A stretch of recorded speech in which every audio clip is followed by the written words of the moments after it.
I'm Patrick King, and you are watching SYNTHWAVE Ultra.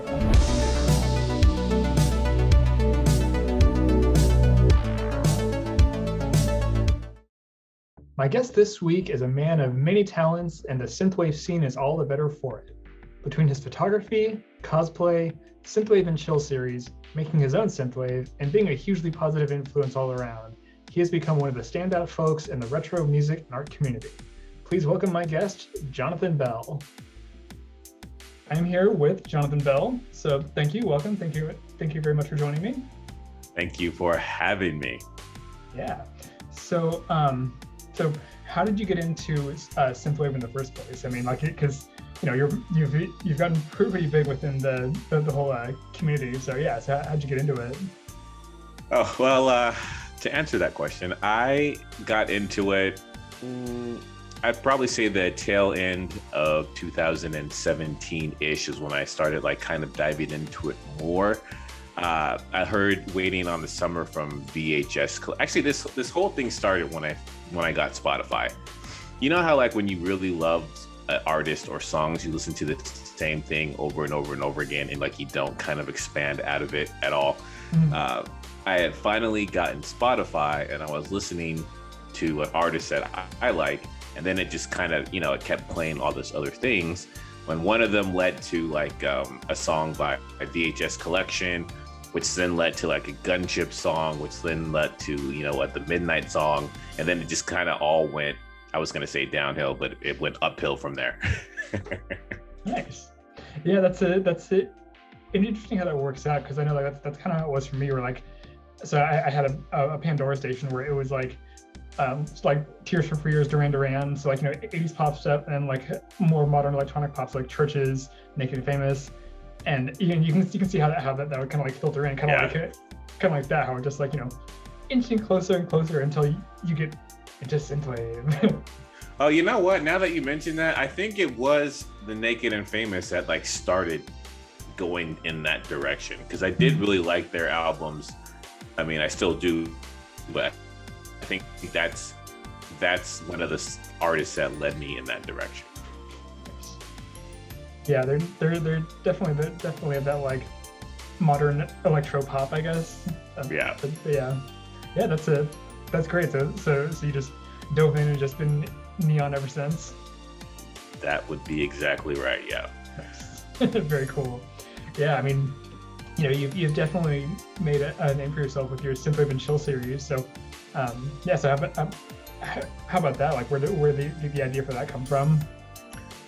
The idea from that, I wanted to try to start a YouTube channel, but I also really wanted to start practicing more with like my editing and with color grading and with like self-recording, because I do a lot of other things art-wise outside of make YouTube videos. So I wanted to do something consistently to practice, and I figured making reaction videos would be a good way for me to consistently use my camera, to consistently like learn Adobe Premiere, to consistently learn like audio and color grading and things of that nature. So I started like trying to do little things here and there, and none of them ever really panned out, and a lot of stuff I wasn't interested in. And then I was like, you know what? I should just do like music that I really like. And at the time, I think like, in July or June of last year when Monsters came out, I did a full album review on that. And then that kind of took off. But I never really looked at my YouTube at that time. So from June until October, I noticed that like, I finally like logged into YouTube after I made that reaction. I noticed all these people like commenting on video stuff. I'm like, oh, maybe I should start making reactions to this type of stuff, which is exactly what I did. Mm-hmm. And then I was also like doing a lot of TikTok stuff as well, and I had the idea to do like retro type videos. And I was like, you know what, it'd be cool if like I could find a tape player and then like do like a little montage of all the songs that were recorded off of the radio when I was a kid or a teenager. So I went to Goodwill's, like all the Goodwills in the area, to try and like find a nice tape player. And I found that tape player, the one that I always use on my show. Mm-hmm. And I was like, you know what? This looks so good. I think I'm going to use that for the YouTube thing so I could, be part of my retro set. So that's pretty much how that whole thing just kind of came about, a combination of wanting to practice my skills and make TikToks. Nice. Yeah, that's it. I mean, that's definitely been one of the things that's been interesting to watch. Because like obviously it's it's you and like it's you sharing some great music, but like it's been cool too, like going back and like seeing your earlier stuff compared to now, and just like seeing your skills grow just as a creative. I mean, just like the just the different video effects and motion graphics and that kind of thing, just as you've just grown and improved as you've been consistently doing them. Well, thank you, appreciate that. And it's I always think it's cool too, like how quickly you can turn those around. Like somebody comes out with a new single, then Jonathan Belle, SYNTHWAVE and Chill, like within 24 hours. Well, I mean, like sometimes it does seem like that, but for other times, like I like to try to set aside times on Fridays, and sometimes it just doesn't happen. But like, for example, System Glitch just came out with a new song, that Randy in Tokyo, and I had to wait I didn't have to, but like I waited a whole week to do that. Because I wanted to wait for it to rain so I could kind of get this full effect. So I think, on our apps, it's like a 10-day forecast, and his song came out. And then like I could see the next 10 or so days that it was going to rain like towards the end of the week. I'm like, I mean, like I want to support his music now and like make a reaction now so more people could hear it on the launch day. But at the same time, I'm like, well, if I wait and kind of have this like full effect and try this whole like different rear view mirror style, then I could try something new, and then like it'll be like a whole different video, which is exactly what I did. So but then there's other times, like when the Midnight came out with Comet, I literally did that the same day. That's great, because I remember that System Glitch video you did. And well, first off, System Glitch is awesome. I talked to him recently. He's just like his stuff is so good. But yeah, I really like how you've been doing that. How like you've you have different sets. Like there'll be times where you'll be like driving around and you have like your light set up in the car, and then, that one with the rearview mirror. Like I know you have that one where you got like all like the TVs and like the old video game consoles, and I don't know. I think it's really fun and creative. And like adds kind of like adds to your brand. Oh, well, thank you very much. Yeah, it's see, I love thrifting too. So and I like the whole 2000s, 90s, 80s aesthetic. So when I go out thrifting, I try to find all this stuff for my set, and I'm glad I could incorporate it somehow into something that other people would like to see as well. Mm-hmm. Yeah, because I know that's like seeing your Instagram stories, like it's always here's a brand new Goodwill, or here's a thrift shop I haven't been to, like what kind of cool stuff, and like you always find some like random book or like like an old video game cartridge, or just just like all this weird old cool stuff. Yeah, and it like really adds to the set, so I'm really happy about that too. Yeah, that's awesome. So you mentioned like also like working and expanding your skills. So you do a lot of photography, like because I know like you'll have like your like recently you had your astronaut suit, so you're like walking around Chicago and taking all these awesome pictures. So like so tell me about your photography. Like how'd you get into that? I got into photography about 10 years ago now, in 2000, well, actually more than that, 2009 is when I brought my first DSLR.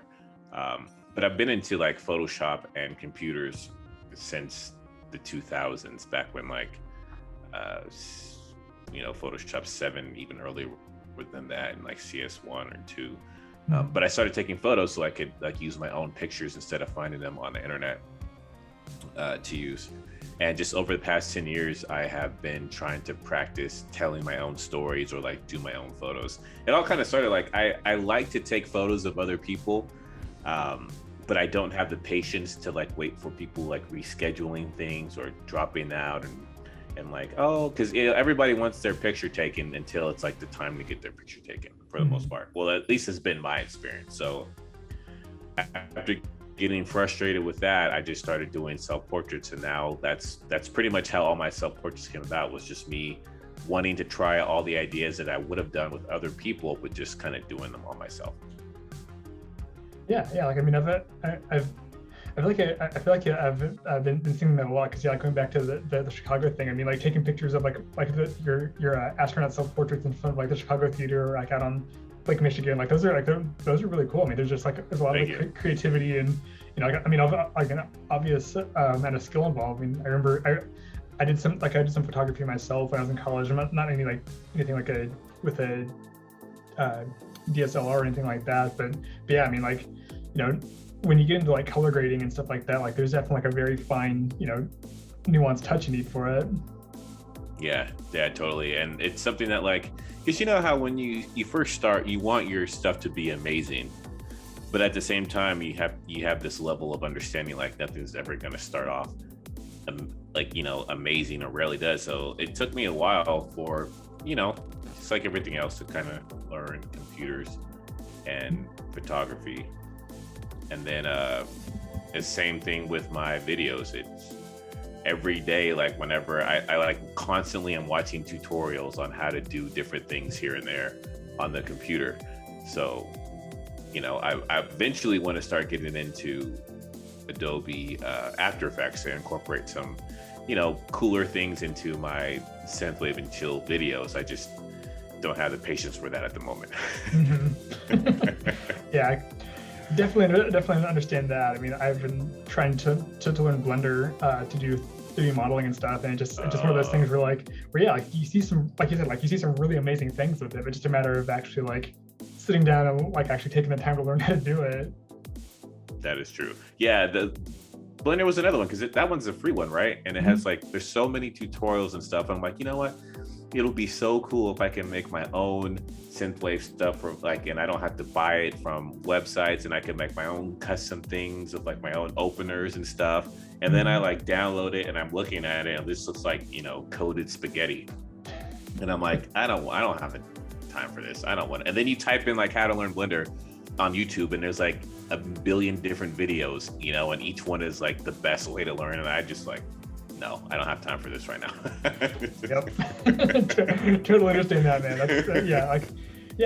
Because like kind of like with like After Effects too, and like even for like Photoshop, it's like that's what's cool, is that their tutorials for basically everything. And like, but I feel like for stuff like that, I mean, it's one of those things where like you have to kind of have an idea of like what you want to do, and then you can find a tutorial for that. But like starting from scratch, that's like a huge step.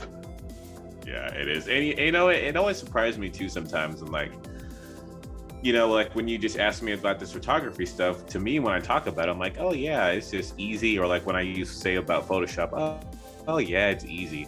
But I mean, like, if I think about it, I've been using Photoshop since like, the early 2000s, which now has been like more than 20 years now. In my head, it's still like, the other day.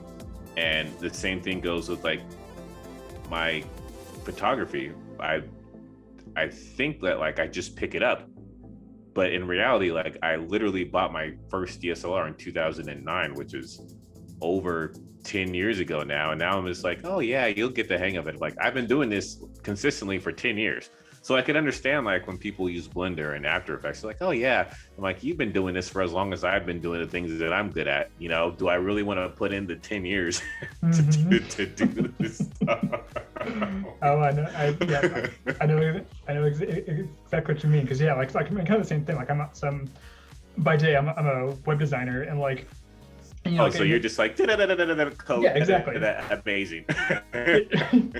Basically, yeah. I mean, I've been doing web design professionally for like 12 years, and I mean, I've done it in some form since I was a kid. So since the mid '90s, and so like some of my coworkers, like they're super young, they first out of college, and they're like Patrick, how do you do this? I'm like, yeah, just like this. And they're like, how do you know that? I'm like, I've been doing this for longer than you've been alive.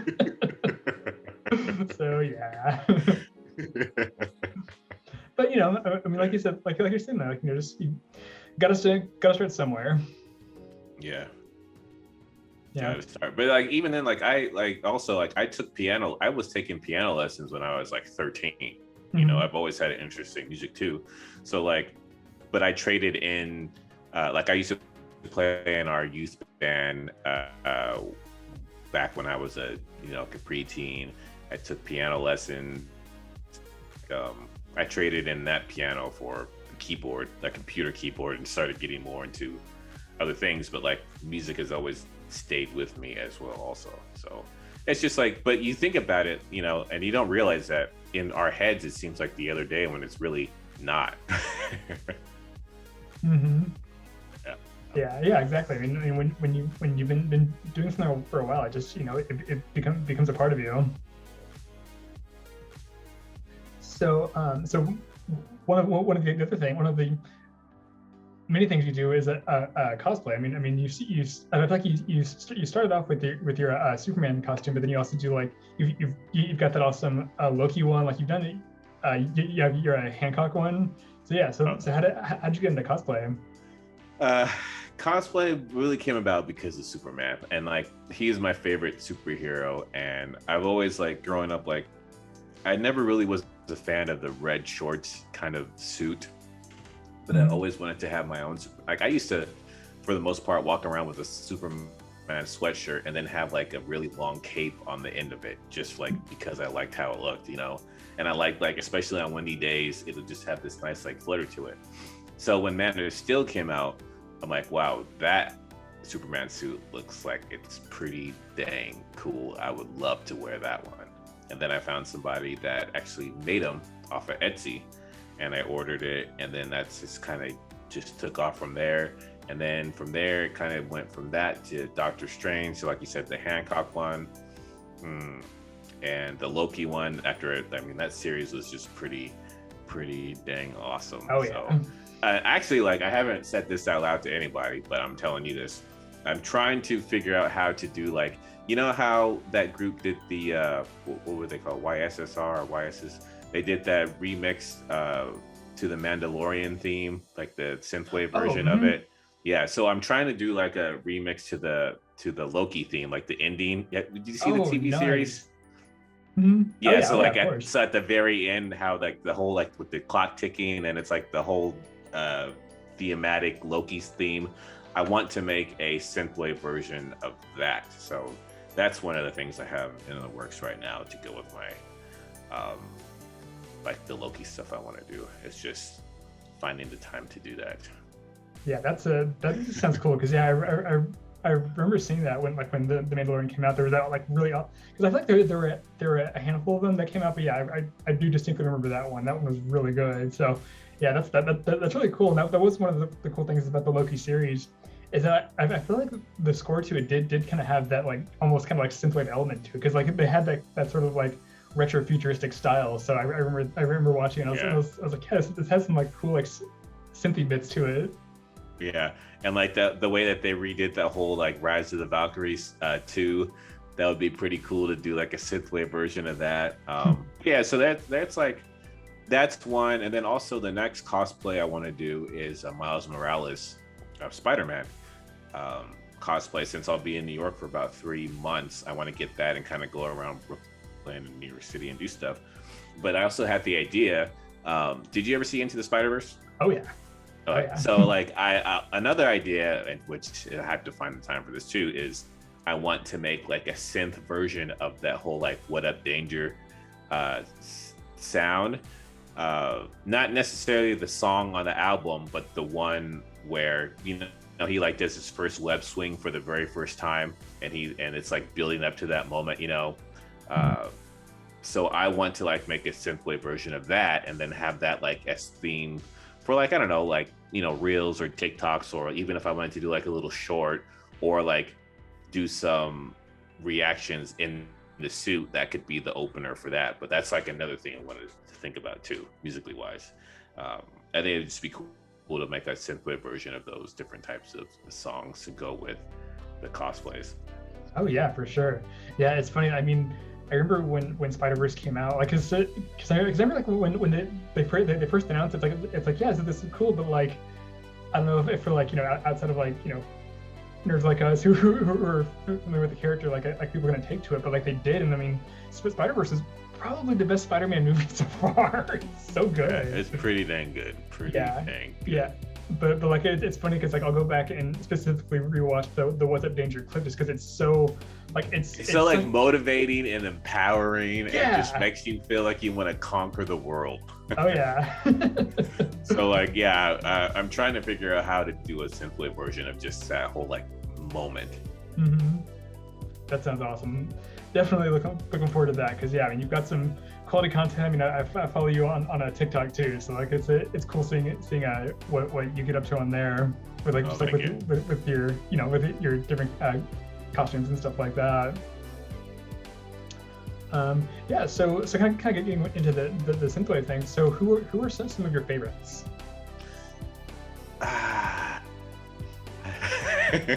Too many to count. Well, no, it's not that. It's just like, there's so many people on that show, so I'm just like, I don't want to play the whole favorites card, But I do want to say that I am really looking forward to. I think Jessie Fry just announced that she has some new stuff that's going to be coming out this October, and I really like when I first saw. The first time I saw Faded Memory or even heard that song, I was like, this is so cool. And then when I saw the music video for it the first time, I was like, I was such a fan. And now that she has some like kind of like darker stuff going out, I think she like posted some picture on Twitter about what she's like getting into now. I had to skip the audio because I didn't want to hear it, obviously, to save it for the show. But I'm really looking forward to what she's doing. And then I think Thought Beans has a new EP coming out on Friday that's a little bit on the darker side, so I want to check that out too.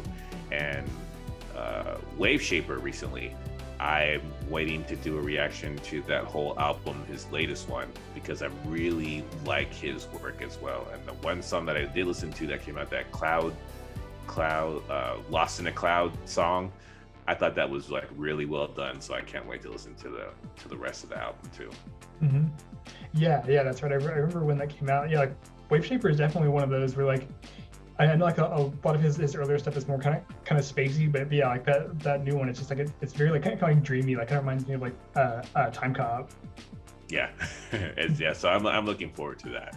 And that's like the drawback, because I sometimes I really want to just like listen to this stuff, but at the same time I'm like, I want to save it for the reaction, so I have to just like wait, even though it's like weeks or months after it's come out. Yeah, no, that's it. I mean, you want it to be like a legitimate reaction, so it's cool. Yeah, because it just I think it was Calax who did it. When you did one of his you did a reaction video to one of his, and it's just this picture of you with just this huge smile on your face, and he's just like, yeah, that's what I'm going for. I'm like, oh, that's cool. Yeah, actually, and that Calax. So the two people that are like will forever hold a special place in my heart with this synthwave and chill, is the Motion Epic and Calax. And these two people, like, I didn't really know who they were at first, but the Motion Epic was the very first person to share one of my videos on his social media that I made. So I was just like, oh, well, that's pretty good. And like, and this was probably like my 8th or 9th or 10th or 12th video. So, like I was still at this point, like just doing it, and that video that I did was the very first time that I made a video on top of my van. I was in Alabama at the time. I had a job contract, kind of like I'm in this hotel now. It was in Birmingham, Alabama, and I was going around, and somebody suggested that I listen to a song from the Motion Epic, so I did. But I was out and about. I went to the top of a parking structure. I'm like, you know what? I'm gonna get on top of my van and record this and see what it's like from up top. And I did that. And then he shared that. And then Calax was the second person to share one of my videos, and he was the first person to do it on Twitter. So after that, I was just like, wow, I didn't really. It was cool seeing these two artists share the reactions that I did, and that's why I just kind of dove into it a little bit harder also, since it seemed like it was being so receptive. Mm-hmm. Nice. Yeah, that's the thing too. Like obviously, like I'll watch your videos. Like it's always cool going through the comments and seeing people like saying like, oh, like I love this song, or like thanks for the recommendation. So you're doing some good for the scene with that. Well, thank you. Got it. So there's something else I was going to ask. Oh yeah, so you mentioned your van. So like I know you were doing kind of like the van life kind of thing for a while, right? Yeah. So I don't think a lot of people realize this, and they don't realize this because I don't talk about it a lot. But like, so I quit my like career job in 2016, 17, and I was working for Union Pacific, like career-wise in Texas, and I almost got into an accident in Texas. Like I almost got like in a serious accident. I spun out on a freeway and like was facing the completely opposite direction. And that kind of just like woke me up to do what I wanted to do in life. I had completely given up on a creative career at that time, but I always like wanted to do different things. I was like doing photography as a hobby, something that I love to do. But I wasn't like living how I wanted to live. So after that whole kind of near death or near accident, almost death experience, was when I decided to like buy that Superman suit and like travel around and try to make a living somehow being creative. That was in November of 2016. But so like I got a Superman suit, doing the photography. Those are some things that I knew how to do. I lived in a van. I lived in a van in Seattle for 2 years, like a year and a half. And then I got another job working for a railroad as a temp. So I do like, which is what I do now. I am a temp for this agency that hires conductors to do temp work for railroads that are like short staffed. So I've been like to Montana, to Alabama, like I said. Currently right now I'm North New Jersey. And this allows me to like travel around and do a whole bunch of other stuff.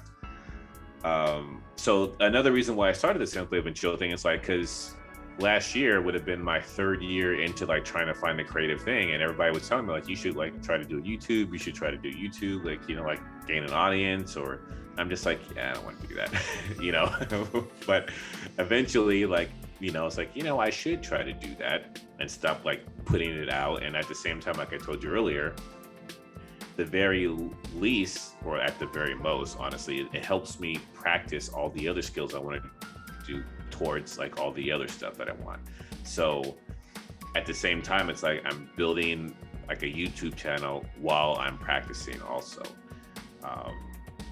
So yeah, and as far as the van goes, the van that I have now, that is my third van. The first van I got blew a head gasket, and I had to live in a parking garage in Seattle for 3 months until I saved up $1,000 to buy another van, which drove me from Seattle to Montana and then pretty much died. And then this van that I have now, I have bought in North Dakota, and it's been running strong ever since. So, but yeah, so that's like, I technically haven't paid rent in 4 years or so. The place that I was at with the whole set, that's like my friend's house that I was house sitting during COVID while they were away. But yeah, so I technically, the van is like all I have, pretty much. No, I mean that's really cool. I mean that's the kind of thing that they, you know, make movies about. Somebody who just kind of like sets off to you know pursue your creativity. So you know that's pretty inspiring. I gotta say. Thanks. I mean, it's getting a little old now, but I mean, like, I appreciate. I mean, pre-pandemic, it was fine. You know, I take showers at the gym, do all this stuff, and then like now, like I am really thankful that this job picked up again, and that I had that place to stay in Philadelphia, with my friend's house, because I couldn't even imagine what it would have been like. You know, all the gyms were closed, all the showers were closed. I would have, like, yeah, I don't know. So I'm extremely thankful for that. And now I just like trying to get to that point if I want to get an apartment again, just to like store all my stuff or what, because I don't know if I want to live in a van anymore after this. I'm done with this North New Jersey thing. It's too much stuff. Yeah. Like I'm gonna have to like put all my TVs and VHSs and all that stuff. Like it's gonna have to go into storage somewhere until I figure it out. And that's the thing. Like I have a storage in Seattle, and then I'll have a storage up here on the East Coast. And as fun as it is to like not have a place and like to, you know, like you're saying, like travel around and do stuff at the same time, it's like I could either like stop buying stuff for all this stuff, or, you know, or finally put it all in one place. So that's like kind of the things that I'm thinking about currently. Mm-hmm. Yeah. I mean, like I said too, like I'm sure COVID just kind of put in. I mean, it put a bit of damper on, you know, everything. So yeah, I imagine too, like just having it takes away that flexibility you're having of just kind of like, you know, that basically like nomadic lifestyle sort of thing. Yeah. Yeah, I mean that is interesting because I know, like, yeah, you mentioned you working for the rail company. I mean, that still gives you the opportunity to like travel around and see all kinds of cool stuff. So, you know, it's something. Yeah, it's something that I'm extremely thankful that I am able to do it at this time. Mm-hmm. Yeah, that's great. And yeah, I mean, kind of going back to what you're saying too, like with the with like Calyx and the Motion Epic and people like lashing onto it, like that's one of the things that I think is really cool about the SYNTHWAVE community is like it is very community oriented. I mean, people like for the most part, people are, you know, very positive and very supportive, and like they'll like when, you know, you do something like that, people will definitely take to it. Yeah, honestly, like it honestly totally surprised me. I had no idea this would happen. like zero idea. I mean, I'm glad it did, but I honestly was just like, I want to learn how to do all this stuff, and I'll listen to synthwave music, and hopefully, who knows? I mean, like, it's like one of the most niche things out there, but I'm just like, you know, we'll see. And that's another thing, like, I try to keep, you know, the whole channel and everything more on the positive note too. So, you know, like I think somebody had asked me like, what don't I like, or what, you know, I just told them like, I don't want to talk about what I don't like, because you literally like turn your head everywhere or look on anything and you'll hear people complaining about stuff they don't like. And my channel is something I want people to go to where they don't have to, like, they don't see all this, like, you know, I don't like this, I don't like that, da, da, da, da, da. Like, I personally don't want to share stuff like that I don't like, which is why, another reason why I decided to make reactions to synthwave music. So I'm like, I'm gonna like all this stuff. Oh yeah. You know, like my face isn't gonna lie. So like, you know, there are some times where some things might not catch me as much as other stuff does, but like, that's the same reason why I almost wanted to do like movie reactions. But a lot of stuff, I'm like, I don't even want to see any of this stuff. So I would just be looking at this stuff like, why am I watching this, you know? But I knew with synthwave music and stuff that I actually like want to listen to, then I would have like a positive vibe and like reaction to it. And that's like one of the main reasons why I chose synthwave music, so that I could share stuff that I like. Mm-hmm. Yeah, that's awesome. I mean, that's absolutely a great way to look at it, because yeah, I mean, that's, yeah, like I definitely know what you mean. I mean, that's what I do, like, you know, the idea with the show and like with that, I think like my big playlist and daily picks is yeah, like most, like pretty much all synthwave is gonna be good. So, you know, like yeah, like when people are like, oh, this isn't synthwave, oh, this isn't good, just like delete. Yeah, nobody cares. Because seriously, like what you're saying too with like YouTube, I mean, I mean, I'm a big Star Wars and comics and wrestling fan, and there is so much stuff. People are like, Kathleen Kennedy's reading Star Wars, this the WWE, blah blah, and this and that, like Marvel, and just shut up. Yeah, that's like I'd rather hang around a lot of people that want to, you know, like talk good about this type of stuff than just like, well, technically this is, and I'm like, no. And like honestly, it's like that's why I left that synthwave group on Facebook, because every time I went into that group, all I heard was a bunch of like nitpicking and arguing and which is better, vocals, non-vocals, and no, technically this is chill wave, no, it's dim wave, no, it's outrun, no. And I'm just like, I'm leaving. And I just left, like just straight up. One day I'm like, I don't want to go on Facebook and watch people complain or argue about stuff all the time, as opposed to like the ratio of people saying like positive things as opposed to like jumping in on a drama was so disproportional. And I just didn't want to, you know, it's like, I don't need to hear this anymore, I'm leaving. And then like on my own channel, I always try to give people the benefit of the doubt more than once. I mean, like I've only had to like, maybe there's like 2 people where I've had to like, I've hidden their comments for myself, because I don't think you get blocked people on YouTube. But there's just like, you know, I'm like, yeah, I'm trying to tell you here, like, you know, it's nothing for me to just push a button and never hear your comments again, but I don't want to do that. Mm-hmm. you know?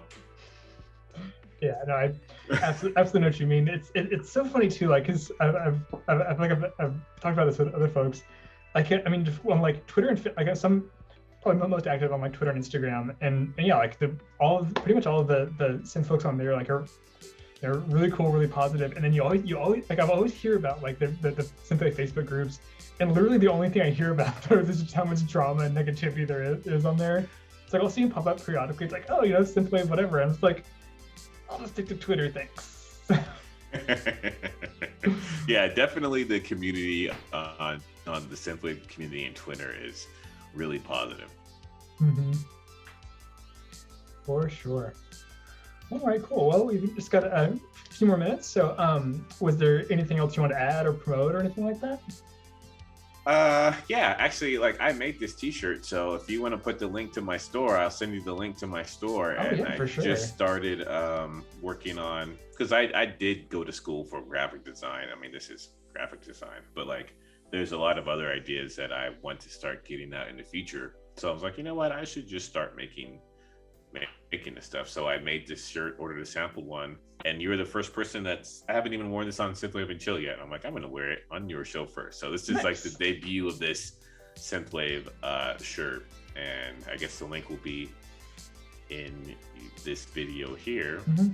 And yeah, also I do have music as well, and the reason why I have music is because I was tired of getting copyright strikes and stuff for like streaming, or like on Twitch sometimes when I'll play Call of Duty and want to stream some stuff. So I really like lo-fi music, and I really like SYNTHWAVE music. And if you are a streamer, you could type in my name on any major music platform, and every single thing that I have is copyright free, DMCA free, content ID free to use with whatever you want to use. All right, cool. Well, thank you very much for joining me this evening. I really appreciate it. Thank you for having me on. I truly appreciative. Whenever you need a guest, just let me know. I love to come on and talk some more. Oh yeah, for sure. I'll definitely have to have you on again. And we just like like next time we could just talk about all of the Marvel movies we like. You know what? I'm 3 episodes into the Visions. I hadn't finished that one all the way yet. But the ones that I did see so far, I really enjoyed, especially the twins. I thought the episode, like the animation in that episode was so freaking good. So good. Okay, we're gonna have to come back to that. We're gonna have to do a whole episode to this. So I still haven't watched Visions yet. I'm super excited to. Oh, why did you tell me to be quiet? No. It's just like I've heard nothing but great things about it. And I mean, I love Star Wars. So yeah, I just haven't got a chance to watch it yet. But yeah, I've heard amazing things, and yeah, I'll definitely have to have you on because we're going to talk about Marvel and Star Wars and nerd stuff, and it's going to be awesome. Yeah, we could like totally have a show just for that, because you know we could go. We've had so much great stuff this year. I mean, like, yeah, I can't even, like, you think about it. We had Wanda, Loki, Captain Falcon, now like the What If series, and we're gonna get Hawkeye pretty soon. Like that's like pretty much right around the corner. So, but even that, like the Mighty Ducks. That was pretty good on Disney. The Game Changers one, Invincible, was really good. Like there's just so much stuff that came out this year that's so worth talking about. Oh yeah, that's absolutely. Even like the Superman and Lois TV show, that was done really well too. I don't know if you watched that. I kept hearing great things about that because like the main thing I heard about that was like that was like one of like the best versions of Superman, just like in like media in general. Because I remember seeing the clip of it where it was him. Where like he saves the people from like the car wreck or something like that, and like he gives the kid his hat back, and I think it was a scene that was straight out of I think it was from All-Star Superman or Superman Birthright, where the kid was like, hey, nice cape, and he's like, thanks, my mom made it for me. I'm like, that's Superman, that's perfect. Yeah, I mean, like I guess we can get into that whole thing on my second time on the show, because we can that'll just end up like spiraling out of control. Oh, man, we will absolutely have to do that, because I and all the people that are watching for SYNTHWAVE were like, why are you guys talking about Superman? Deal with it. All right, well, Jonathan Belle, thank you very much for joining me. Oh man, yeah. I'll absolutely have you on again, and I'll talk to you soon. All right, thanks for having me so much. I appreciate it. Yeah, thank you. Thanks for watching. That was my conversation with Jonathan Belle. Be sure to subscribe to his Synthwave and Chill series on YouTube, check out his t-shirt designs, and follow him on Twitter, Instagram, and TikTok. You can follow me on Twitter and Instagram at PatrickKingArt, as well as the SYNTHWAVE Ultra playlist on Spotify for lots of synthwave of all sorts. Don't forget to like this video, leave a comment, and subscribe to this channel for more great synthwave conversations. Thanks again, and we'll see you next time on SYNTHWAVE Ultra.